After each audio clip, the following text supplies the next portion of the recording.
Hey guys, welcome back to my YouTube channel. तो आज हम पोथ सीरीज को फिर से कंटिन्यू करने जा रहे हैं। अगर आपने प्रीवियस एपिसोड नहीं देखा तो आप देख सकते हो, प्लेलिस्ट में अवेलेबल है और प्लेलिस्ट का लिंक डिस्क्रिप्शन में भी, तो आप डायरेक्ट वहां पे क्लिक करके देख सकते हो। तो जैसे कि हमने प्रीवियस एपिसोड में देखा था, लूजिंग सोच रहा होता है कि कूडेंग को पता है कि हुआ टियानमिंग अपनी स्पीड के ऊपर रिलाई करता है जीतने के लिए, पर फिर भी ये फर्स्ट मूव करने दे रहा है हुआ टियानमिंग को। क्या ये हैंडल कर पाएगा? तो एपिसोड नंबर 318 की स्टार्टिंग होती है। हुआ टियानमिंग ने अपनी स्वॉर्ड पकड़ी होती है, बोलती है ठीक है मैं अपना फर्स्ट मूव करता हूँ। हुआ टियानमिंग अपनी स्वॉर्ड को निकाल लेता है और आगे की तरफ अटैक कर रहा होता है। कूडेंग अपने स्टाफ से रोक रहा होता है। हुआ टियानमिंग एकदम से उसके पीछे पहुंच जाता है और कूडेंग की तरफ अटैक कर रहा होता है उसकी गर्दन के ऊपर। कूडेंग एकदम से मुड़ता है और अपने स्टाफ से उसे डिफ्लेक्ट कर लेता है। वैसे अटैक कर रहा होता है हुआ टियानमिंग और कूडेंग रोक रहा होता है। काफी स्लैश कर रहा होता है हुआ टियानमिंग। जो मार्शल आर्टिस्ट बार प्रेजेंट होते हैं वो बोल रहे थे हुआ टियानमिंग की स्पीड तो सच्ची मुच्ची काफी ज्यादा अमेजिंग है। इसके जो स्वॉर्ड स्ट्राइक्स है वो तो फास्ट है लाइटनिंग की तरह और काफी ज्यादा स्ट्रॉन्ग है। ऐसे कूडेंग की स्पीड थोड़ी सी स्लो है पर ये काफी ज्यादा प्रिसाइज है। इसे पता है कि हुआ टियानमिंग कहाँ पे अटैक करेगा और ये काफी ज्यादा आसानी से उन्हें ब्लॉक कर पा रहा है सही टाइम पे। दूसरा बोलता है कूडेंग फ्यूचर कंस्टेलेशन ट्रिब्यूलेशन को कल्टीवेट कर रहा है।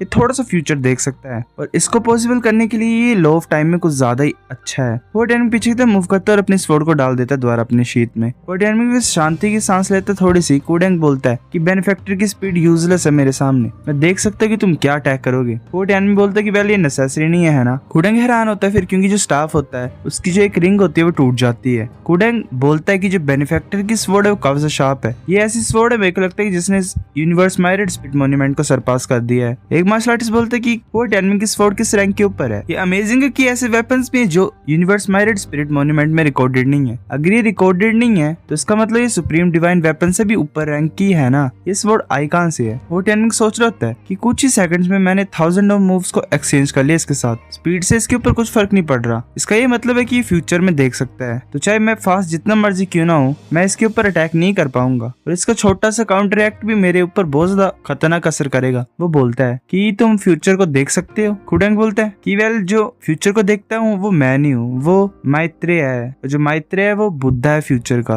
वेल पता नहीं क्या बोल रहा है। वो टेन बोलता है अच्छा ऐसी बात है, अगर मैं 9 रिंग्स को तोड़ दूंगा तुम्हारे जेन स्टाफ की तो तुम मेरी स्वॉर्ड को फिर कैसे रोक पाओगे। वो टेन फिर से जल्दी से मूव करता है। वो अपनी स्वॉर्ड को निकाल लेता है और आगे की तरफ स्लैशेस को कर रहा होता है। ऐसे वो टियानमिंग के स्लैश से एक को रिंग टूट जाती है। ऐसे रिंग्स टूट रही होती है, फिर जो लास्ट रिंग होती है वो भी टूट जाती है और वो जो स्टाफ होता है वो ऐसे अकेला रह जाता है। फिर हमें माइरेड बुद्ध सेंचुरी का सीन दिखाया लिंगविन टेम्पल का। एक मॉन्क बोल रहा होता है कि जो 9 रिंग्स है वो टूट गई हैं। दूसरा बोलता है कि जो स्पीड इस बच्चे की है तो कुछ ज्यादा ही इम्पॉसिबल है ब्रेक करने के लिए, ये नॉर्मल नहीं है जरा भी। पहले वाले मॉन्क बोलता है कि पर लोगों को पता है कि जो 9 रिंग्स है जेन स्टाफ की वो वर्ल्ड को सप्रेस कर पाती हैं, पर उन्हें ये नहीं पता है कि जो असुरा डाउजी है उसने असली जो पर्पस था रिंग का वो छुपाया हुआ है। ये जो 9 रिंग्स है ये सिर्फ सील है। कूडेंग का भी इस बच्चे की पावर को बोरो कर रहा है ताकि वो असुरा को रिलीज कर पाए। वो टेन बोलता है कि अब तुम मेरी स्वॉर्ड को कैसे रेजिस्ट करोगे। कूडेंग बोलता है कि मैं ग्रेट फ्रीडम हूँ, मैं 9 वर्ल्ड्स को फोर्ज करूंगा और उन्हें बांध दूंगा। जो वर्ल्ड है वो एक बहुत बड़ा ड्रीम का बबल है और तुम प्रिटेंड कर सकते हो असुरा बनने के लिए। उसकी बॉडी में चेंजेस आने लग पड़ते हैं। वो टेन काफी ज्यादा हैरान होता है। उसकी पूरी बॉडी को एनर्जी कवर कर रही होती है और उसकी वेन्स बाहर दिखाई दे रही होती है। एक मार्शल आर्टिस्ट बोलता है कि लेजेंड्स में बोला जाता था कि एक इविल गॉड था जिसका नाम असुरा था,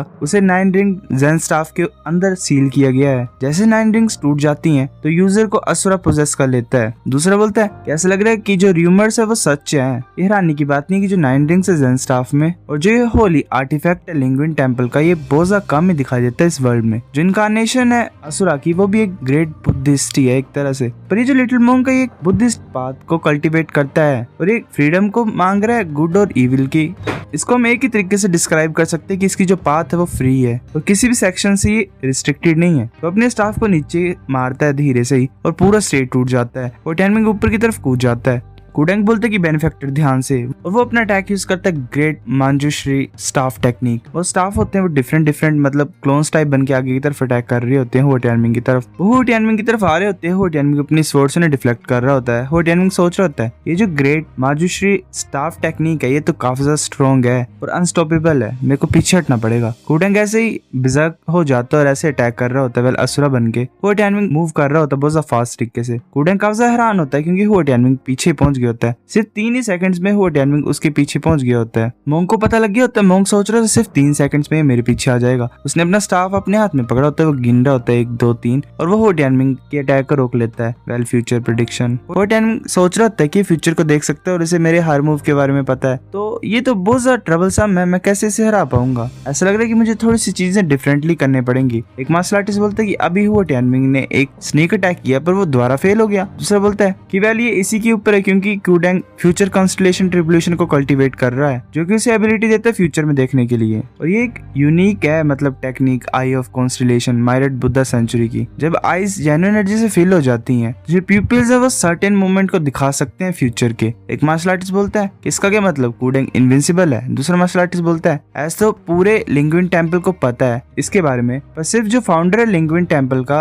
और कूडेंग है वही मास्टर कर पाए इस डिवाइन एबिलिटी को। कूडेंग सोच रहा था कि जो पीपल इस वर्ल्ड में उन्हें सिर्फ अपने नॉलेज के बारे में बकवास ही करने आती है, पर उन्हें पता नहीं कि जो फ्यूचर कंस्टलेशन ट्रिब्यूलेशन है उसकी भी लिमिटेशन है। अगर एग्जांपल की बात की जाए तो मैं सिर्फ 3 सेकंड का फ्यूचर देख सकता हूँ इसे यूज करके। ये ज्यादा क्लियर होता है थोड़े अमाउंट ऑफ टाइम के लिए, मतलब अगर 3 सेकंड ही रखे तो ही। पर फिर अगर 10 सेकंड्स की बात की जाए तो जो पिक्चर्स होती हैं वो और ज्यादा ब्लरी से होने लग पड़ती हैं। और फिर 20 ब्रेथ्स के बाद 20 सेकंड के बाद कुछ दिखाई नहीं देता है। वो कुछ ज्यादा हैरान हो जाता है क्योंकि उसे एक फ्यूचर दिखा देता है जिसमें वो मर गया होता है। वो सोच रहा था कैसी सिचुएशन है। 10 ब्रेथ के बाद मुझे ऐसा लगा कि इसने किसी तरह की काफी ज्यादा पावरफुल डिवाइन एबिलिटी को यूज किया मेरे को मारने के लिए, पर जो इमेज थी वो काफी ज्यादा ब्लर थी। मुझे पता नहीं कि इसने किस तरह के मेथड को यूज किया है, तो मेरे को अपने आप को डिफेंड करना पड़ेगा। ऐसा लग रहा है कि मुझे पहले इस बार लीड लेनी पड़ेगी। वो दोनों अपने हाथों को आगे की तरफ कर लेता है और मिला लेता है। वो अपना अटैक यूज करता है कि ऑल डायरेक्शन मायरेट लो बुद्धा सन डिवाइन एबिलिटी। वो ऊपर होता है और रेबेल सन की तरह ग्लो कर रहा होता है। हो टाइमिंग उसकी तरफ देख रहा होता है। कूडेंग अपने हाथ को आगे की तरफ करता है और काफी ज्यादा हैंड्स नीचे की तरफ जा रहे होते हैं और स्टेज को डिस्ट्रॉय कर रहे होते हैं। ज़ुआन एंड चैंगफेंग बोलते हैं कि जो लिटिल मोंग है ये तो एक्चुअली में काफी ज्यादा स्ट्रॉन्ग है। किंग ऑफ लाइफ बोलती है कि जो बुद्धा डाओ वो काफी ज्यादा मैग्निफिसेंट है। इनकी पावर में वर्ल्ड को खत्म करने जैसी मूव्स होते हैं, वेल पावर होती है इनके पास। और अगर लॉ ऑफ लाइफ की बात की जाए तो ऐसा कोई किलिंग मूव नहीं होता है उसमें। एक मार्शल आर्टिस्ट बोल रहा होता है कि ऑल डायरेक्शन मायरेट लो ब्लेजिंग सन डिवाइन एबिलिटी। कूडेंग ने एक्चुअली में इस सुप्रीम डिवाइन पावर को भी प्रैक्टिस किया हुआ है लिंग्विन टेम्पल का। एक मार्शल आर्टिस्ट बोलता है कि जो बुद्धा की लेगेसी है, जो मायरेट बुद्धा सेंचुरी से इसने इनहेरिट की है, इसे हम अंडर एस्टिमेट नहीं कर सकते हैं। बुद्धा डाओ में कोई भी ऐसी चीज नहीं होती है डाउजी की तरह, पर ये ऐसी बात करते हैं जैसे फर्स्ट, सेकंड, थर्ड और फोर्थ मेडिटेशन। जब कोई फोर्थ मेडिटेशन में ब्रेक थ्रू करता है तो ये एक डिवाइन एबिलिटी में टर्न हो जाते हैं। वेल इनको एक डिवाइन एबिलिटी मिलती है शायद। कूडेंग ने ऑलरेडी फोर्थ मेडिटेशन को ब्रेक थ्रू कर लिया है, तो अगर जनरल सेंस की बात की जाए तो इसे एक डाउजी कंसिडर किया जा सकता है। मुझे लगता है कि हुआ टाइमिंग को ये जो डिवाइन एबिलिटी ये यूज कर रहा है वो हरा देगी। हुआ टाइमिंग ऐसे पीछे की तरफ मूव करता है और वो बोलता है हाँ ये काफी स्ट्रॉन्ग है। तो वो रुक जाता है और अपने स्वॉर्ड को पकड़ता है और ऊपर की तरफ करता है। उसकी स्वॉर्ड को एनर्जी कवर कर रही होती है। एंजिन सोच रही होती है कि अच्छा ये सोरिंग स्नेक स्वॉर्ड है। ये स्वॉर्ड तो चियू की है जो कि लॉर्ड ऑफ वेपन था, जो best knife, spears, swords, halberds, crossbow, axes जितने भी थे जो चियू ने बनाए हुए हैं, जो कि मास्टर है वेपन्स का, वो बेस्ट है। उनमें से जो नाइफ है उसका नाम टाइगर सोल है, जो स्वॉर्ड है उसका नाम सोरिंग स्नेक है, जो स्पेयर है उसका नाम फाइनल किल है, और जो हालबर्ड है उसका नाम डीमन ब्रेकर है। आर्मर ब्राइट लाइट है। क्रॉसबो को हेवनली पियर्सिंग बोला जाता है और जो एक्स उसे हेवनली गो बोला जाता है। और उनमें से जो सोरिंग स्नेक स्वॉर्ड थी वो अल्टीमेट प्रिमिडिल क्यों सुप्रीम ट्रेजर थी, जो कि चियू की लॉस्ट लेगेसी है। मैंने सुना था कि जो हेवनली स्वॉर्ड डायग्राम है वही एक अकेला रास्ता है चियू के ट्रेजर को अनलॉक करने के लिए, और जो ट्रेजर है वो एक वाइल्ड कॉन्टिनेंट में स्टोर है। जो हेवनली स्वॉर्ड डायग्राम है वो वाइडली स्प्रेड है, पर इतने ज्यादा सालों में कोई भी उसे सक्सेसफुली कल्टीवेट नहीं कर पाया। क्या ये अकेला जिसने उसे सक्सीड किया है? जो सोरिंग स्नेक है वो ड्रैगन में टर्न हो जाता है, वेल कन्वर्ट हो जाता है, और जो नॉर्थन स्टार है वो शिफ्ट होता है। वेल पता नहीं क्या बोल रही है। सिंपल सी बात है कि जो हुआ टाइमिंग है वो ultimate divine dao of justice को कॉम्प्रिहेंड कर रहा है। हुआ टाइमिंग ने अपनी स्वॉर्ड ऊपर की तरफ उठाई होती है। जो एनर्जी होती है वो काफी ज्यादा ऊपर जा रही होती है। एक बहुत बड़ा पिलर ही अपीयर हो जाता है लाइट का। मिस्ट्रेस गर्ल भी उसकी तरफ देख रही होती है और सोच रही होती है ये तो सच्ची मुच्ची काफी ज्यादा अनोइंग है। शिव की स्वॉर्ड ने भी यहाँ पे अपनी अपीयरेंस दिखाई। यानजी के इस राउंड में चल क्या रहा है कैलकुलेट करना तो काफी ज्यादा डिफिकल्ट है। मेरे को लग रहा है कि जो जॉब है मेरे सामने मैं उसे नहीं कर पाऊंगी। एक मार्शल आर्टिस्ट बोल रहा था ये किस तरह की विजन है। मैंने 33 कैरेक्टर्स ट्रॉफी को देखी है स्काई की, मैंने एंडलेस